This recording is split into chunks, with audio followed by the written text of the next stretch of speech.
past few years, we've heard the term free agents and been told we would all need to become one in order to succeed.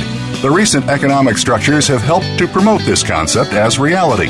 Where do we get the tools to take control of our career path in the present and future? Welcome to The Career Confidant with your host, Marie Zimenoff. Marie and her guest experts are here to provide you with the tools you need to move forward and achieve your career goals. Now, here is Marie Zimenoff. Hello, and welcome to The Career Confidant. And we're going to jump right in today with our guest, Deborah Westcott, who is the founder and CEO of Coach EQ. And Deb, you are one of those marvelous people who can help individuals just see their blind spots. And I've enjoyed working with you and working with clients who are working with you. So I'm so glad that you're here to join us today. Thank you. And it's a pleasure to be here.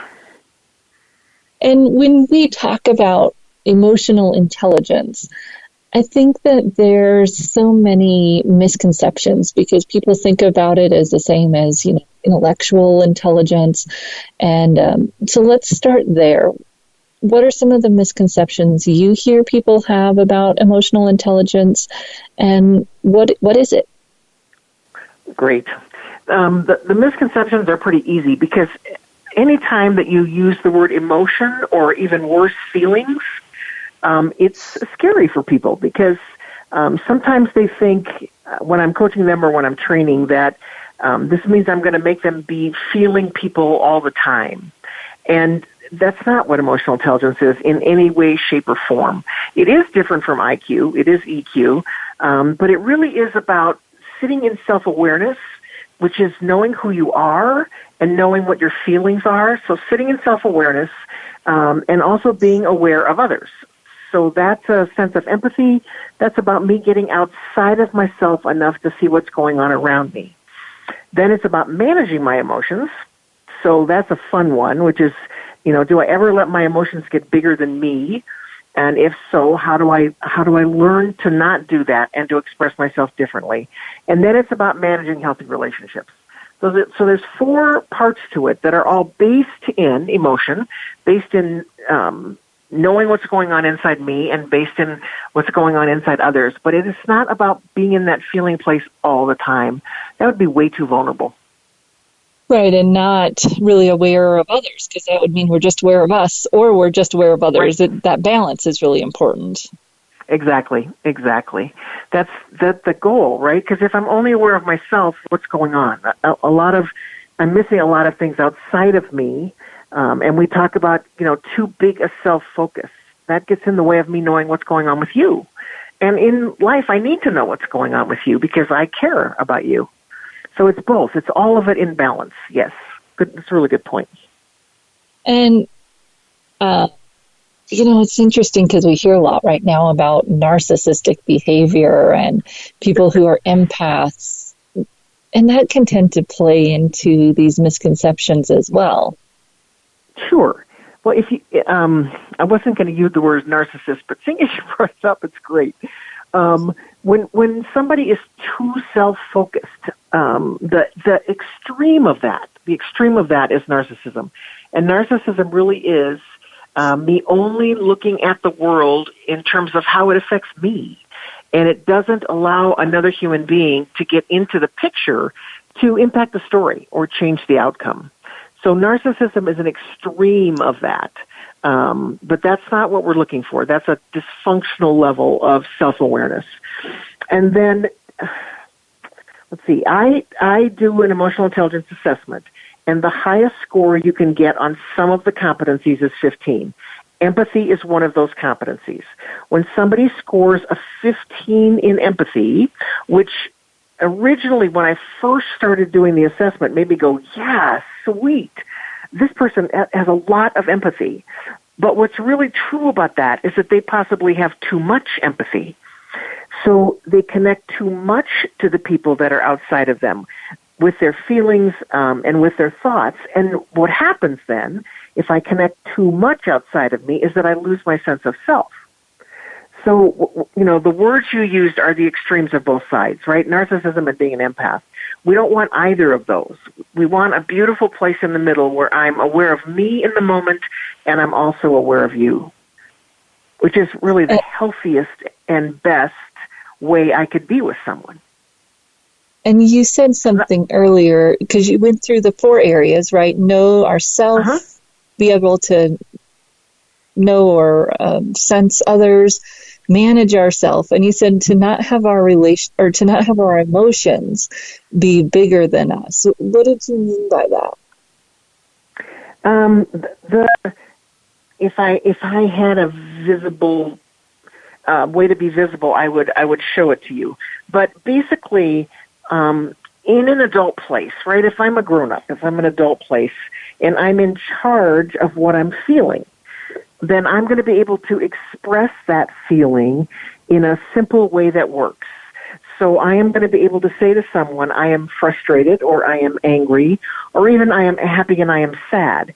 And so I filter those feelings through a cognitive process that helps me talk about those feelings. And that also helps people listen easier to those feelings because I'm not expressing them full-blown.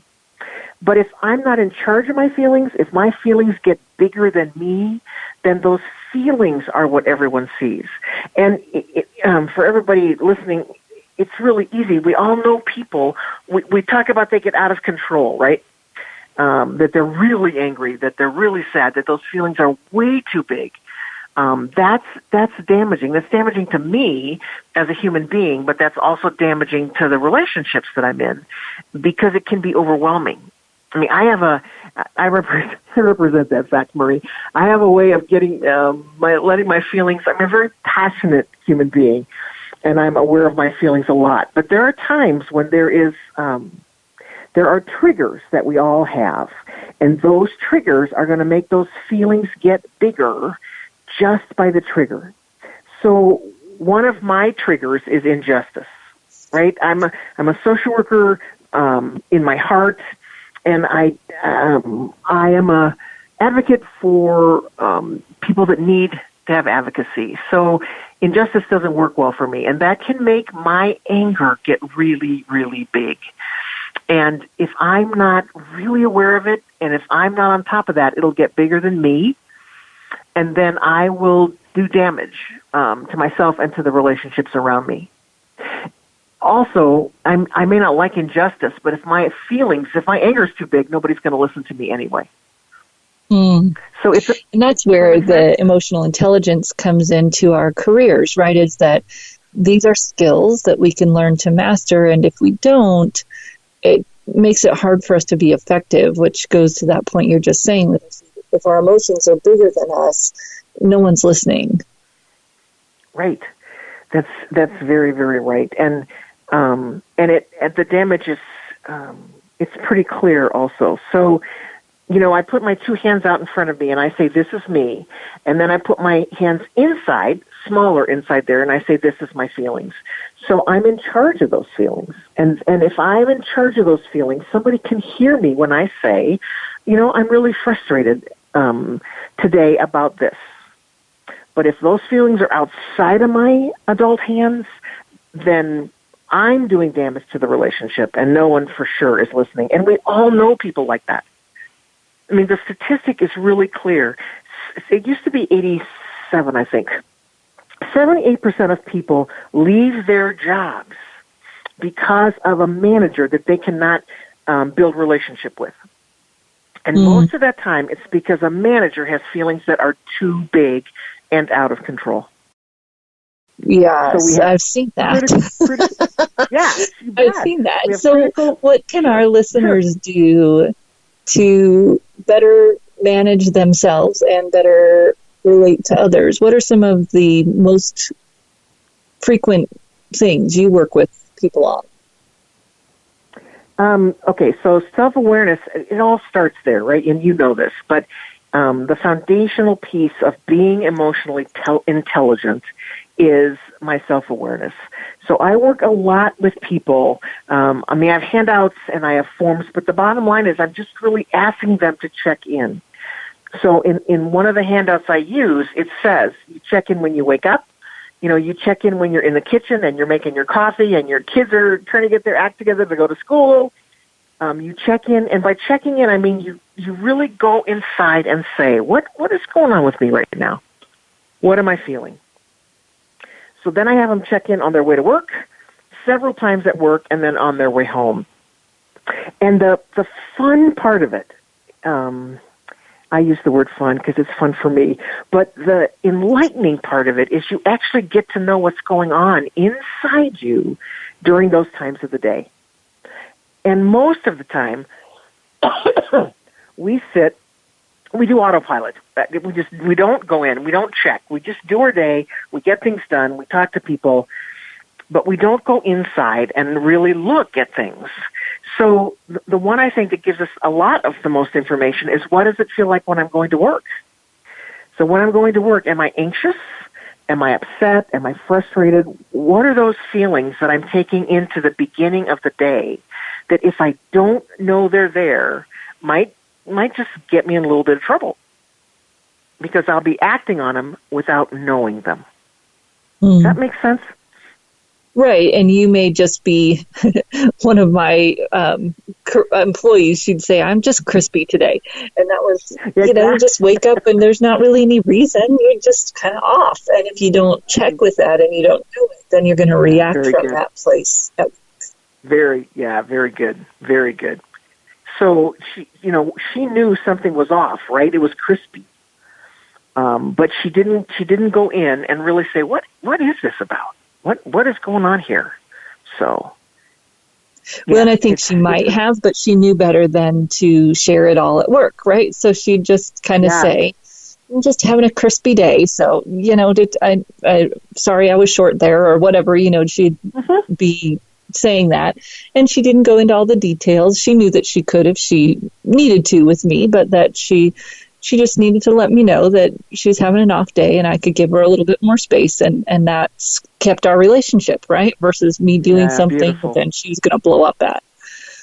Exactly. Yeah, that's a really, really great example because, technically in your example with her, you're using all 4 quadrants, right? You're using all 4 quadrants of emotional intelligence because you're communicating in a way that builds the relationship. You have some sense of empathy with what she's feeling, and you're connected to, what was her word? Crispy? No. What was her word? Yeah, crispy. Oh, okay. Yeah. So, again, what we just take for granted is adult communication, right? Is it really good communication is what you did with her. And it doesn't have to be rocket science. No. So in fact, it isn't rocket science. Well, and as you said, it starts with that self-awareness and people being self-aware and checking in.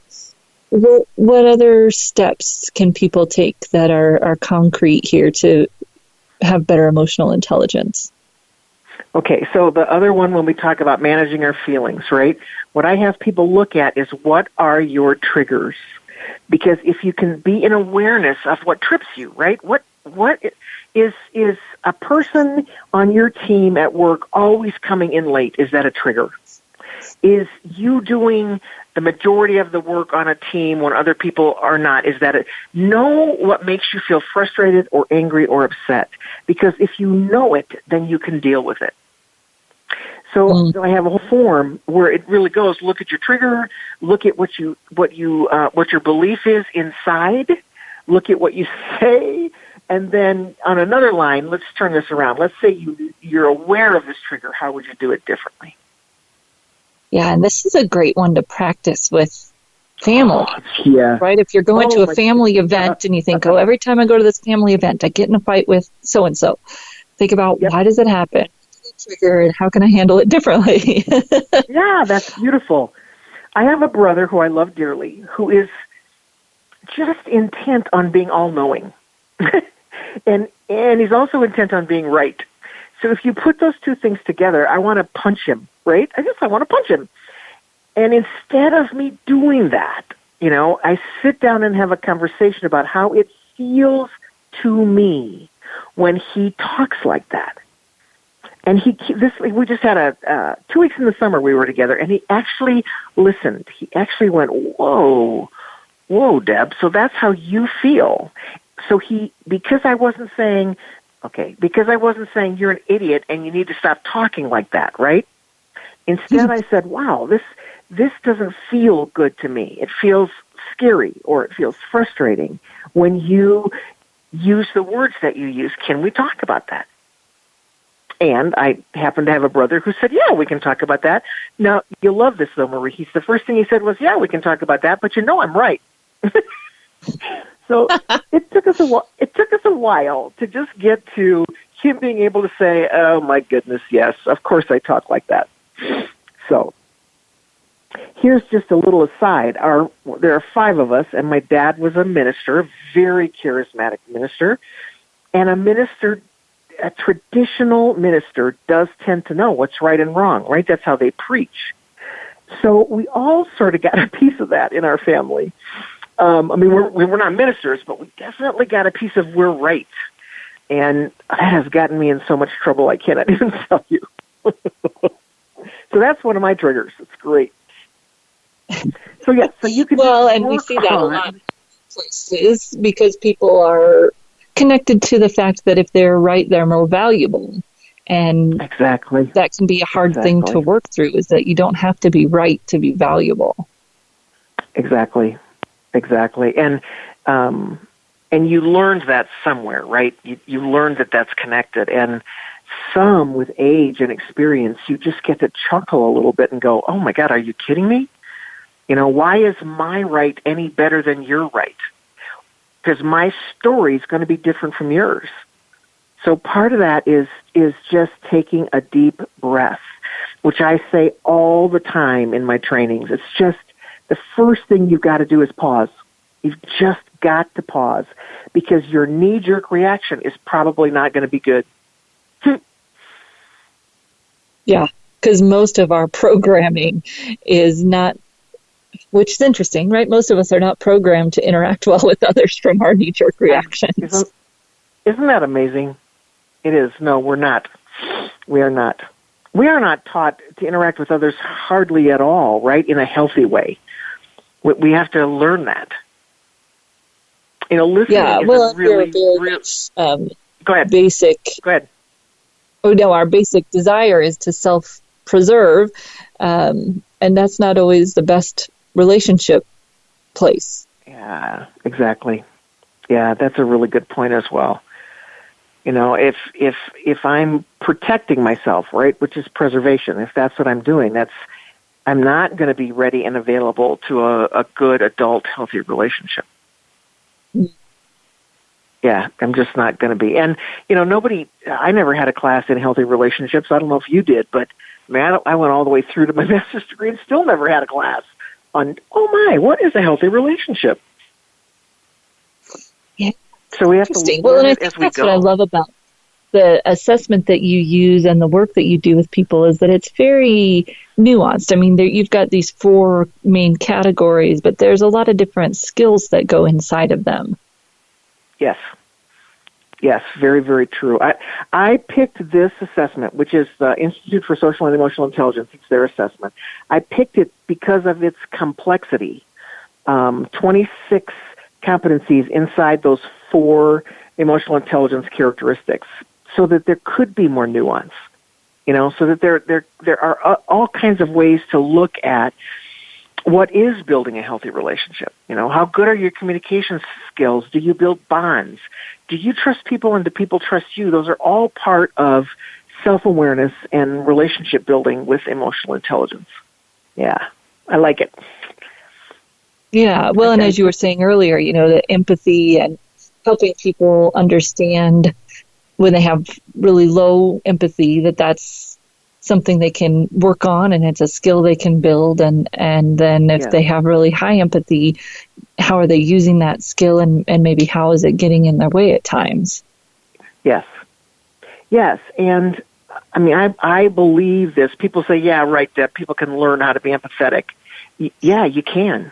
Every emotional intelligence skill that I work with, you can learn the skill. That's the exciting part of it, right? The exciting part of it is it's all about behaviors, and we can change behaviors, and we can learn new ones. So of course I can learn how to have more of a connection to another human being. Now, for some of us, that's pretty easy because we didn't come in that way. That's not true. But we learned that skill. And for others of us, we never learned it. And so I spend time in my office coaching that skill, which is learnable. And that's the piece. We don't come in either empathetic or not empathetic. We come in pretty much with clean slates. Well, we're going to take a short break here. So if you're listening, stay with us. Just to let you know, this show, we're very happy that this show has been brought to you by the U.S. Career Institute. And if you're looking for a new career or some extra cash, the U.S. Career Institute has a program for you. For over 35 years, they've helped people prepare for legitimate work-at-home job opportunities in the healthcare industry, like medical coding and billing. So you can go create medical reports for doctors, be your own boss, choose your hours, and you can learn to do this in as little as 4 months. So you can study anywhere at home at your own pace and get this training from the U.S. Career Institute. And they are accredited, and they have an A+ rating with the Better Business Bureau, so that you know you're getting a good training from them. And if you'd like to get more information on that, you can visit workfordoctors.com/career and enroll with the code CAREER, CAREER, by Monday, October 7th to get 25% off tuition. So again, that's workfordoctors.com/career and learn about this opportunity that the U.S. Career Institute's providing to get training in the healthcare field. So we are going to take a short break, and we'll come back and continue talking about emotional intelligence. We'll be right back in just a few minutes.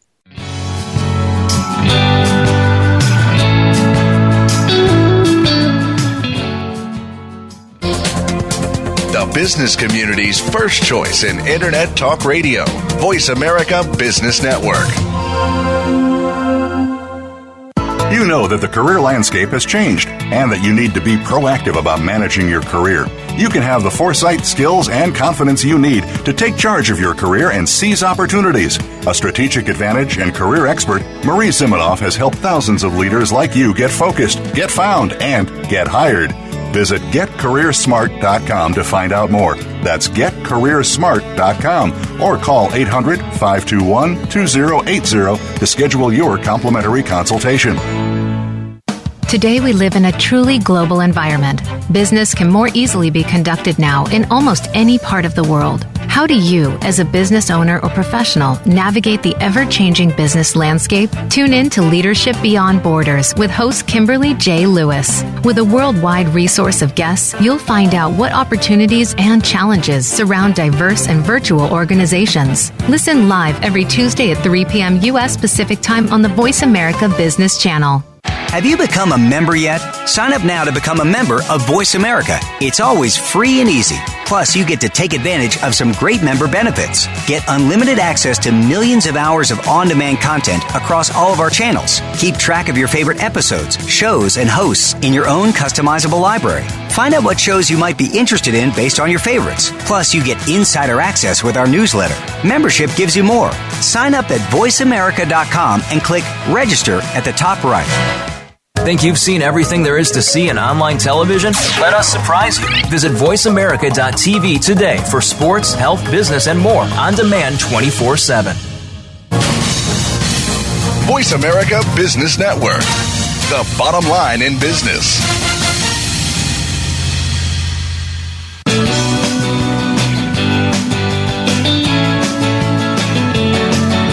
You are tuned in to The Career Confidant with Marie Zimenoff.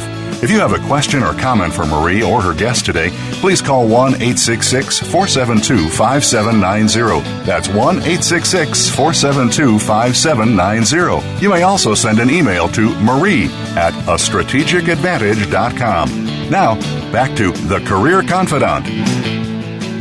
Welcome back to The Career Confidant. And today we're talking with Deb Westcott from Coach EQ.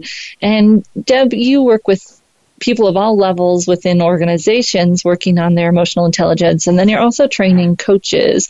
And one of the main skills I know we talk about that people can work on to be more emotional intelligent is really quite simple, but not easy. What is that? It's being able to listen to another human being. And we call it active listening, we call it all kinds of things, but the bottom line is, when I teach about listening, what I teach is that it is the largest and most precious gift that we can give to another human being, which is to really listen. I think that's part of why therapy works as well as it does, and on some level the same with coaching, and that's that people come into my office and they have a length of time where they know I will be present with them, I will pay attention verbally and non-verbally, and I will actually hear what it is they're saying. And the sad part about that is you shouldn't have to go into therapy or coaching to have that happen. But part of coaching is about taking an hour to just slow down, because what gets in the way of listening is there's this great coach who calls when our brains start overworking, he calls it monkey brain. And what we talk about is, so I have a slide that now has 15 things that get in the way of us listening to each other. And when I talk about this, what I say is those are my 15. You could have your own 15. But we move so fast in this world, and we are always so busy cognitively that the listening doesn't always happen. And there are, type in listening on YouTube, you'll come up with all kinds of cartoons and fun things about how we don't listen to each other. And our intent is to listen. So I'm not putting people down when I say we don't listen. We want to listen. I mean, when my son is coming home from school and he's telling me about his day, of course I want to listen, right? When I'm working with an executive leader in an organization, I need to be listening. But there are all kinds of things that get in the way of us listening. So in my brain, and Marie, I'm sure you can share some of yours. In my brain, I'm not listening to the other person. I'm preparing what I'm going to say. So I miss half of what the other person is going to say. Or I start problem solving immediately. I start trying to fix the problem instead of just listening and being present for that other person. So one of the exercises to take a look at it in a really solid way of self-awareness is, what gets in the way of me paying attention? Sometimes it is as simple as this person is talking to me and I'm writing a grocery list in my head because I've got to hit the grocery store before I go home and cook dinner. So number one is know what's in the way and work on moving away from that. So nowadays we talk about mindfulness and being present. That's what has to be there for listening. So before I listen, regardless of who I'm listening to, I take a deep breath and I center myself. I just work on being as close to 100% present as I can. Now, I don't think anybody really can be 100% present, but so that I can be of service to the person that I am listening to. And that is so much easier said than done because of all the distractions that get in the way. So, Marie, think about a distraction that you have that gets in the way of your listening. I'm a what's next kind of person, not necessarily what I can say, but as you were saying, like the grocery list, what else do I have to do today? It's difficult to slow your mind down. Right. And especially because we move as fast as we do, So when someone walks by me in the hall and they say, "Hey, Deb, how are you?" They don't mean that because they would stop and they would breathe and they would listen to what I had to say was how I am. But when somebody just walks by me in the hall and say, "Hey, Deb, how are you?" what I always just say is fine, because I know that's what they want to hear. But if somebody really wants to hear how I am, then they want to listen to me because they care about me. And because they want to hear things other than that I'm fine, or that I'm okay, those kinds of pieces.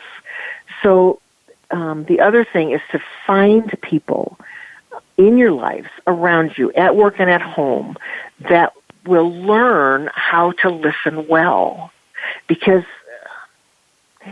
if you have really had somebody listen to you and hear you and understand you, there isn't anything that feels any better. Mm-hmm. Because you know that they're there with you.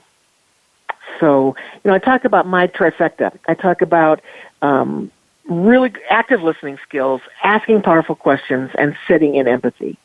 So part of my listening is being present for that other person. And instead of me telling a story about myself or me hijacking the conversation to talk about what I want to talk about, my goal is to ask questions. My goal is to listen well. My goal is to connect with them on some kind of emotional level. There isn't, in my humblest of opinions, anything more valuable I can give another human being. It's profound. It has nothing to do about what you're going to say. And this is what I see people struggle with in job search and especially in networking, is that we can get so focused on what am I going to say? And then we kind of forget that the whole point of relationships isn't about what we're going to say. As you've said, it's really about listening and being there for the other person. Yes, because we don't have many people in our lives that can do that. There's that great phrase that says, what everyone needs is good talking to. Well, one of my slides says, what everyone needs is a good listening to. I think we want so bad to be heard by another human being. And we're in one of general, your other... Oh, sorry. No, go ahead. One of your other things that gets in the way of listening is jumping in to solve the problem. And I think that gets a lot of bosses in trouble because they're trying to help the person on their team solve a problem, but they're not really listening and helping the person solve the problem themselves. Beautiful. Beautiful. You couldn't have said that any better. When I teach leadership, which is, inside managers and supervisors, the quickest way to get rid of somebody in your office is to solve their problem for them. And that's the last thing anybody should do. You're right. As a leader, as a manager for you, it's my job to listen, ask good questions, and help direct you so that you go, oh, this is what I'm supposed to do. Parenting is very similar, Marie. Parenting is very similar. We tend to tell kids what to do all the time. And particularly in adolescence, we need to be listening and not talking. So it works both in the workplace and at home. Yes, and actually some of the most profound breakthroughs I've had coaching people at work is actually at home. One gentleman that realized he wasn't listening to his son, he was telling him what to do, and we were going through this content per his job and how he could be a better leader, and talked about how he could practice some of the concepts at home. And in one of our sessions, he said this had completely changed his relationship with his son, just to realize that when he got home, he could be there to listen to him and really take an interest instead of either feeling like he needed to unwind or getting into that problem-solving mode with when his son was dealing with things at school. Yes. Parenting is not preach, teach, and solve. It just isn't. And it's what we all learned. It's probably what our parents did. But, you are so spot on that the best thing I can do, particularly, when my son was an adolescent, it took everything I owned to listen. Because I just really did want to say, what are you doing, bud? This is what you should be doing. And instead I would just say, well, let's look at this. Let's just talk about this a little bit. And, now he's the 3-year-old is challenging me right now. Oh, yeah, now that's true too, right? I love it. Yes. And it's true all the way up. He's a big mucky muck in an organization right now. And, when he calls to talk to me, I still, unless somewhere in there he says, Mom, from your experience, what do you think? I will tell him. But otherwise, I will listen and I will feedback what I hear, and I will value him until he finds the answers, until he finds the place that he wants to find. That's so powerful for the coaches that are listening, for the bosses that are listening, for the parents that are listening, and even as a coworker, this being able to listen and ask good questions is just so powerful. Yeah, it is. And, it's when I first started in this business, and I started the coaching with executive leaders, and I would leave really saying, you are paying me for this? You are paying me to help you learn how to listen better? It was like, whoa, because it seems like it's so simple, but it isn't so simple. No, especially when we, as I was saying earlier, we tend to think our value is wrapped up in what we say and what we know and what we do, not in the way we interact with people. Yes.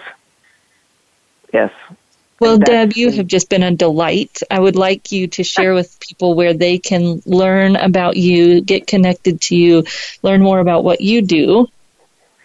Okay, so my website is www.coacheq.com, and you can find me at Coach EQ also on LinkedIn and Facebook. And then my direct email is What is my direct email? Well, it's got to be deb@coacheq.com. Is that correct? Yeah, that's correct. That's it. So deb@coacheq.com is how they can get me directly in an email. And, if any of you are listening, if you just have questions, I am really open to just answering an email. Yeah, that's excellent. And you post some magnificent emotional intelligence-related content on LinkedIn. I follow there, thank you for that. You're welcome. And if you go online and you want to be, I've got a newsletter that comes out that also talks about sort of up-and-coming stuff with emotional intelligence. If you go on my website, you can sign up for that as well. Excellent. So CoachEQ.com. Thank you, Deb. We're going to take a short break and come back here. I'll give you one more tool for our last few minutes, but we're going to say goodbye to Deb, and thank you so much for sharing your expertise. Thank you for having me. It was very fun. Yeah, We'll be back in just a few minutes.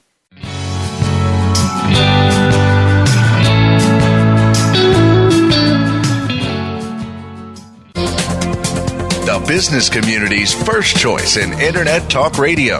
Voice America Business Network. You know that the career landscape has changed and that you need to be proactive about managing your career. You can have the foresight, skills, and confidence you need to take charge of your career and seize opportunities. A strategic advantage and career expert, Marie Zimenoff has helped thousands of leaders like you get focused, get found, and get hired. Visit getcareersmart.com to find out more. That's getcareersmart.com or call 800-521-2080 to schedule your complimentary consultation. We hear it and read about it every day in the news. America is heading over a fiscal cliff. Home prices are still receding and unemployment growing.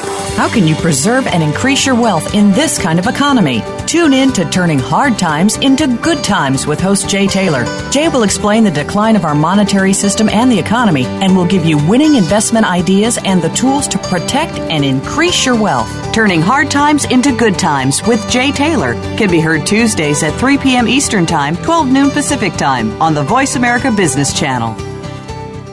Become our friend on Facebook. Post your thoughts about our shows and network on our timeline. Visit Facebook.com/Voice America. When it comes to business, you'll find the experts here. Voice America Business Network.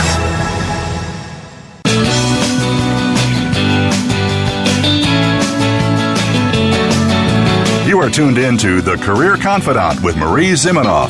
If you have a question or comment for Marie or her guest today, please call 1-866-472-5790. That's 1-866-472-5790. You may also send an email to marie@astrategicadvantage.com. Now, back to The Career Confidant.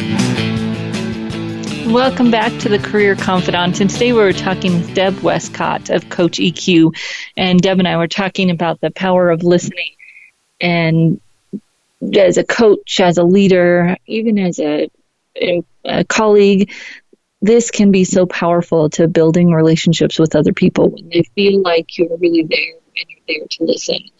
This is also one of the biggest components of charisma. So when people talk about, oh, that person's so charismatic and it must be something you're born with. Although there is probably an element of all of these things that you're born with, it's also a skill that we can learn, and we can do this. You too can be charismatic simply by being a good listener, asking questions, and really paying attention to what other people need, what they're saying, and how you can add value for them. And a lot of the value, honestly, that you can offer people is really just listening and being there for them and not making it all about us, which is the challenge, especially when we might be needing something from them, job seeking or managing them and needing them to do something a certain way. It's really hard to not just want to get to the point and tell them what to do when there's much data around the efficacy of doing that differently. And Deb and I were chatting about parenting, and parenting really challenges your desire to want to tell someone else how to do something or what to do, because it just doesn't work. They ended up, if they're 3, they ended up as melted little puddles on the floor throwing a fit because they are just done with somebody else telling them what to do all the time. And we might not do that as adults, but inside we all are doing it. And it's just not effective. And that's the hard part about leading and coaching, is avoiding that desire for all of us. I've recently had some people kind of chatting on LinkedIn about coaching, et cetera, and people that saying, oh, I'm a coach, I haven't had training, but I'm really good. And I always think, coaching is not a skill that we come by naturally. I know very few people who are a natural coach. Most of us, our nature is to give advice. Our nature is to tell others what to do. Even if it's veiled in a story about somebody else, it really is advice. And coaching may use some of those tools, but the real power of coaching is helping someone come to their own realizations, their own answers, and design their own actions, which is our challenge as a manager as well as a coach. Might look a little bit different for managers, but they'll get the most out of their people if they take a very similar approach in getting people to have buy-in and take actions that are their own instead of things that are always dictated from the top.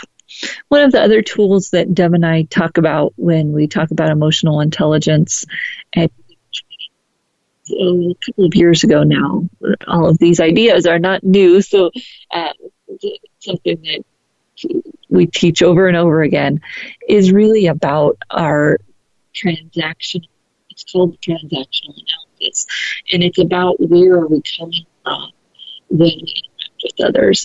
And Deb said a couple of times, you're adult, that you're coming from an adult place, that you're acting like an adult. And that isn't just a colloquial phrase, that is based in transactional analysis, which talks about our 3 parts: our parent, which can be nurturing or critical, our adult, which is that adult place, and then our child, which can be okay or not okay. And some other people will use a different vernacular than that, but that's the one that I use. So a parent can be critical, don't do that. You can see the waving finger, and very few people are going to react positively to that, right? That nagging, critical parent. Then you have the nurturing parent, which is kind of soothing, telling you you're okay, and there's a positive piece of that, and it can be overdone. If you've ever felt mothered at work, that person was probably kind of default from their nurturing parent, where they treat everyone like a child, and it's not in a negative, critical way, but even that nurturing parent can be overdone. Then we have our child, which that not okay child is the 3-year-old. And, all of the negative reactions that we're going to emotionally have can come from that not okay child place. And then you've got your okay child, free child. And that's the one that's funny, that likes to laugh, that's full of fun. And that can be a good thing. But of course, we know that can also be overdone. So it's the adult that regulates this. It's the adult that says, okay, someone's coming to me with their not okay child, and they're upset. I can choose to go into a nurturing parent and try to help them feel better. Sometimes that's going to backfire on me. Or I can stay in my adult and ask them questions, be comforting but not as emotional, be more straightforward, have that even keel in my approach. Not void of emotion, but not emotional. So I'm recognizing their emotions, I'm talking to them, but I'm not getting emotional. Deb talked about that. She was using the example of her brother, and her brother's that know-it-all, and it gets her angry. She says she wants to punch him in the face, right? That's that not okay child feeling. And instead she comes from adult, and she tells them how it makes her feel. How she feels, not how it makes her feel. Important vernacular there. So I feel this when you do that. And take ownership for that feeling, take responsibility, and yet communicate it from that adult place. When we're in a work environment, a lot of times the patterns get set just like we do in families. And you've got people that walk in the office most days coming from their not okay child, or people that walk in the office most days coming from that critical parent, and everyone's kind of responding to that. So as you think about that, think about where you think you default and how you can adjust that for your next interaction.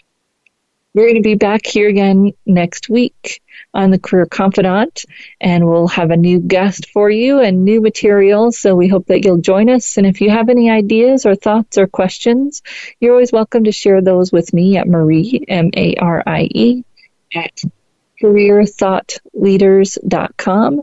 And we look forward to seeing you right back here again next week on the Career Confidant.